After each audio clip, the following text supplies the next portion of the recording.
Thanks.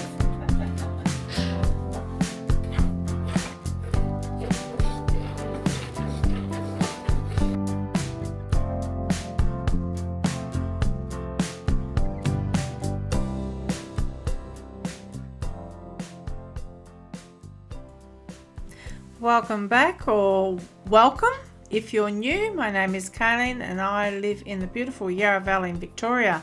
We're back on my property now after lots of little things that are happening this month and more to come too. I've got a lot of videos that I'm going to be sharing with you. So today we are going to be planting a few things and a special tomato, which I'll tell you about in a minute. And we're going to collect some seeds. It's that time to do some more clearing out of the wire bed, make some space, and over a very short time, probably about a week, this will be full of summer veggies.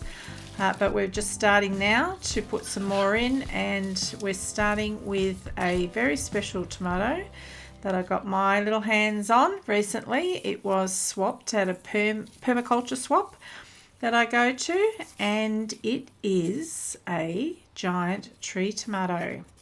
So these things apparently grow like a tree, and they grow to about 3 to 8 meters long. So that's quite a bit of length to manage. So I'll show you how I'm going to do that. Now, when I say grow like a tree, I've never seen one. I've seen very photoshopped pictures, and I have seen some real pictures, but we're going to see how well that grows and how it grows. It's a bit of an experiment. So as I'm clearing out, I'm just taking off a little bit of celery there. That's still going. There's a few plants in here like silver beet that are going still. I'm picking little bits off, but we are clearing this big time today. So you'll see what I mean in a minute. But can you see that centre pole in this bed? It's all covered in wire, and the pole that runs all the way across the top, which is about 6 meters. I'm going to train that particular tomato along there. That's my goal. So up the back and across the top. Now, I had in the inside corner of this bed, some ranunculi growing, and they were absolutely stunning flowers.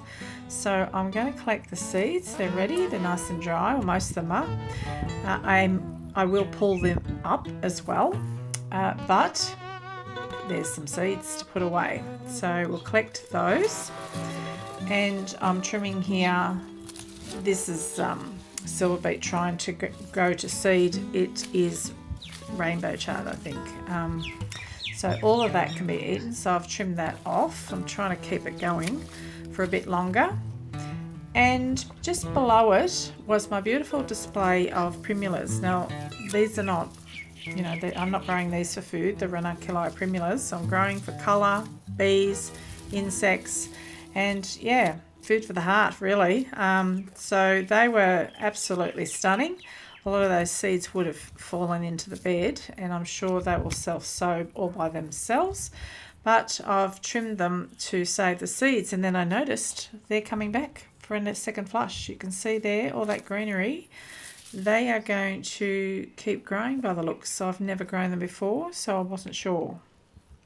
So there's a nice bunch of seeds to take inside, which I will pop into a paper bag until they dry right up, and then I'll store them. So there's some veggies there I have collected. Now these are my Broadbeans, and they, in 2 days, I think it was, went from green to rust. So that's it. Time's up for the Broadbeans. I have got hundreds of pods off these plants, and I'm so glad I persevered with them. They have a bit of a story. If you've been following along the channel, you'll know the story behind these beans. It nearly didn't exist, but I ended up getting quite a harvest from them, and I finished off the harvest. As I pulled them out, I got another big lot of broad beans off them. I've lined some up here, and I've got some you'll see on the chair in a minute. And so they're all gone, and they opened up a big space in that garden. So those cabbages, the red one and the green ones you see here. They are now able to really have a lot of sun and take off, and they're starting to really head up. And I checked a few days after this video, and they've, well, I would say probably at least 50% more in size. They're really moving now. So I will have some cabbages soon. Now the debris.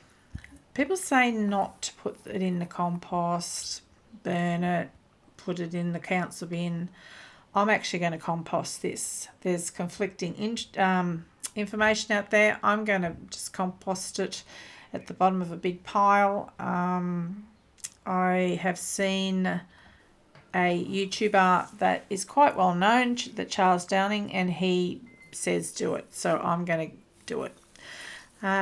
So I finished the day by going around the garden and just snipping little things that I could bring inside for flowers. So there was quite a bit flowering now, and I'm actually seeing my poppies opening. Just when this video was out, I don't think they were open. I'll show you in a future video, but oh my goodness, the poppies are just divine. They're just huge.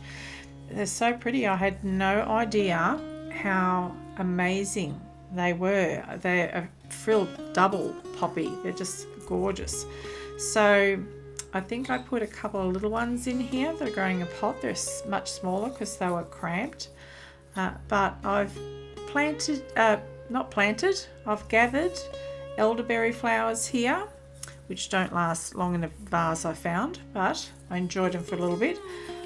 So that's there. Some marigolds, the little white flowers here are feverfew. I didn't put a lot in that because it's got quite a strong smell. There's your poppies. It's the Flanders poppy, I think, the red one. Sorry about my arm. And I add some anemones, and went out a bit later and got some borage and a few other bits and pieces out of the garden, like chive flowers. So some of these are edible flowers, and some are ornamental, but it was lovely to be able to go out there and find all those little bits and pieces and have them inside to bring the garden inside, really. So we've had a rain and sun, and there's been quite a bit of rain, so it's nice to bring the garden inside. So that's what's been happening between about the 20th and 23rd of November. So we're eating daily out of the garden. We're seeing the predators come in, the insects that are helping us with any bug damage, which is not a lot. And we're collecting seeds. The berries are getting ready, and it is a great time. It's a very colourful time. And I've also been enjoying being involved in the Garden Creators Hub, which I will leave a link below if you're interested in. It's a community on school that is run by Marty Ware from Marty's Garden. If you want to take a look at that, it's free to join. That has been super fun. I've been learning in there too and applying things to my garden. But thank you for joining me today in this video. I hope to see you in the next one. And if you have a hype feature, please hype my video. That will help it get out there and my channel to grow. So let me know what you're doing in your garden and how that's going. I love to connect down in the comments, and I will see you next time. Bye for now.